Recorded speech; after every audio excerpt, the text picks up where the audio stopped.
So you've got now a doctor who's been arrested right now. But the biggest question that arises when these kind of deaths happen is what happened to regulation? Where is the regulation in this country to check whether these medicines are safe for use or not? So let's break down for you exactly how regulation works in this country.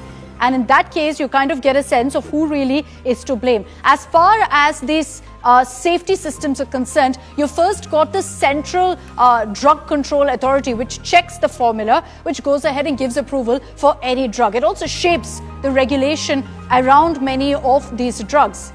After a central drug body does this, you then have a state drug controller as well. And that's where they come in. The next step, as far as the state drug controller is concerned, is they go ahead and issue licenses for the release of these drugs or medicines.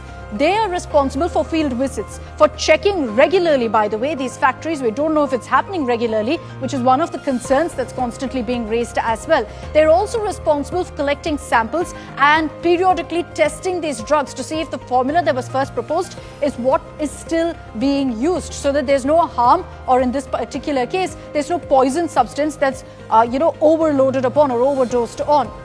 And then you have government labs that are also set up for this specific purpose of testing each of these medicines, their quality, what they're made up of, and importantly, to check for contamination. Now, the question is, when you look at all of these steps, the question is whether any of this was actually followed, because it clearly looks like we have a robust system, center, state, government labs, and at the district level as well, where you have these drug inspectors. They're supposed to do random tests, random batch tests at that. They're also supposed to go ahead and track if there's any reaction being reported anywhere in the country to any drug.